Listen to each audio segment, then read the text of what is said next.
মাননীয় স্পিকার, দুনিয়ার সবচেয়ে ক্ষমতাসীন ব্যক্তি, ক্ষমতার অধিকারী ব্যক্তি নাকি আমেরিকার প্রেসিডেন্ট। তিনিও যদি অতিরিক্ত অর্থ খরচ করতে চান, সেক্ষেত্রে কংগ্রেসের অনুমতি লাগে।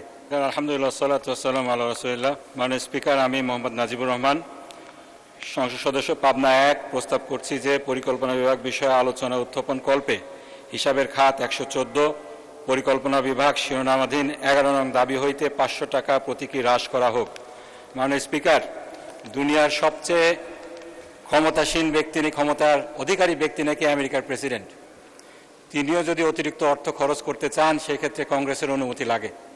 সম্প্রতি ইরানের যুদ্ধকেন্দ্রিক খরচের বিষয়ে তাকে কংগ্রেস ভোট দিয়ে বিল এনে তার খরচের যে বিষয়টা, অতিরিক্ত খরচের যে বিষয়টা ছিল, সেটাকে হ্রাস করেছে। এদিক দিয়ে তিনি বাংলাদেশের প্রেসিডেন্টকে ঈর্ষা করতেই পারেন। বাংলাদেশের প্রেসিডেন্টকে সংবিধানের 91 অনুচ্ছেদ অনুযায়ী যে ক্ষমতা দেওয়া হয়েছে, অতিরিক্ত খরচের ব্যাপারে ওনাকে কারোর কাছে জবাবদিহি করতে হয় না। তিনি খরচ করবেন, তারপরে এটা রবার স্ট্যাম্পের মতো সম্পূরক বাজেট হিসাবে সংসদে পেশ করা হবে। আমাদের পাশ করা ছাড়া আর কোনো উপায় থাকবে না। মাননীয় স্পিকার, এই বিষয়টাকে অ্যাড্রেস করার জন্য একটি আইন হয়েছিল, সরকারি অর্থ ও বাজেট ব্যবস্থাপনা আইন 2009। সেখানে 12 নম্বর ধারায় যেটা বলা হয়েছে, সংশোধিত বাজেট যথাসম্ভব প্রত্যেক বছরের মার্চ মাসের মধ্যে পেশ করিতে হইবে। এক্ষেত্রে যথাসম্ভব এই শব্দটার অ্যাবিউজ করে, মিসইউজ করে বাজেট, সম্পূরক বাজেট কখনোই মার্চ মাসে দেওয়া হয় না। যথাসম্ভব বলতে কি বোঝানো হয়েছে, এটার যথাযথ ব্যাখ্যা দরকার রয়েছে। কেন সরকার মার্চ মাসে সম্পূরক বাজেট দিতে ব্যর্থ হলো? মার্চ মাসের পরে এপ্রিল গেল, মে গেল, 2টা মাসেও সম্পূরক বাজেট দিতে ব্যর্থ হলো। জুন মাসে এসে সম্পূরক বাজেট দিল। এই ব্যাপারে সরকারি দলকে, যারা এই সম্পূরক বাজেট নিয়ে এসেছেন, তাদেরকেও জবাবদিহির আওতায় আনতে হবে।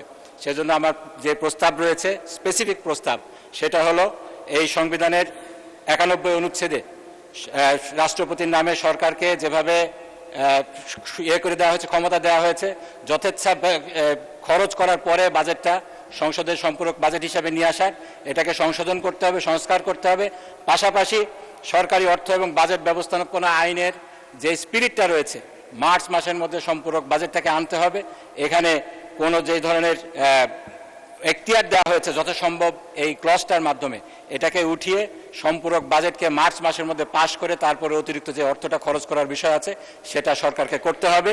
আমি সেজন্য যেটা বলছি, এটাকে যেহেতু এই খাতে 12,500 কোটি টাকা অতিরিক্ত খরচ করা হয়েছে, জাতি জানতে চায় এটা কোন খাতে খরচ করা হয়েছে। একটি বই দেওয়া হয়েছে আমাদেরকে, সংশোধিত বার্ষিক উন্নয়ন কর্মসূচি, সেখানে বলা হয়েছে 12টা প্রকল্প আনা হয়েছে। এত অতিরিক্ত টাকা খরচ করা হলো।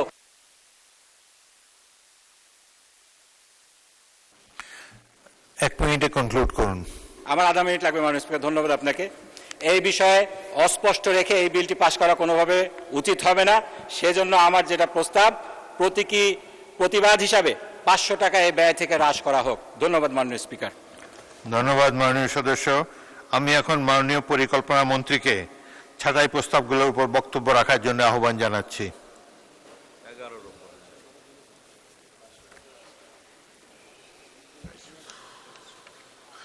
মাননীয় স্পিকার, আপনাকে ধন্যবাদ। যে সকল মাননীয় সদস্য ছাঁটাই প্রস্তাবের পক্ষে বক্তব্য রেখেছেন, আমি তাদের সকলকে ধন্যবাদ জানাচ্ছি। অনেক ভালো ভালো কথা এসছে, আলোচনার যৌক্তিকতাও রাখে।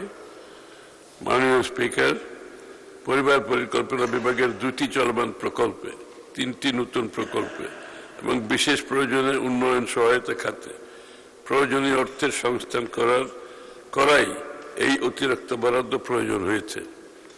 পরিকল্পনা বিভাগের নিজস্ব ব্যয় মেটানোর জন্য কোনো অতিরিক্ত বরাদ্দ দাবি করা হয়নি, বিধায় বাড়তি বরাদ্দের প্রস্তাবটি যৌক্তিক। আর এই কারণেই মাননীয় সদস্যগণের আনিত ছাঁটাই প্রস্তাব সমূহ গ্রহণ করা সম্ভব হচ্ছে না। মাননীয় স্পিকার, আপনাকে ধন্যবাদ। ধন্যবাদ মাননীয় অর্থমন্ত্রী। মাননীয় সদস্য মোহাম্মদ কামরুল হাসান এবং মোহাম্মদ নাজিবুর রহমানের ছাঁটাই প্রস্তাবগুলো গ্রহণ করা হোক, এটাই সংসদের সামনে প্রশ্ন। যারা এই প্রস্তাবের পক্ষে আছেন তারা হ্যাঁ বলুন। যারা এই প্রস্তাবের বিপক্ষে আছেন তারা না বলুন। আমার মনে হয় না জয়যুক্ত হয়েছে, না জয়যুক্ত হয়েছে, না জয়যুক্ত হয়েছে। অতএব ছাঁটাই প্রস্তাবগুলো নাকচ হলো।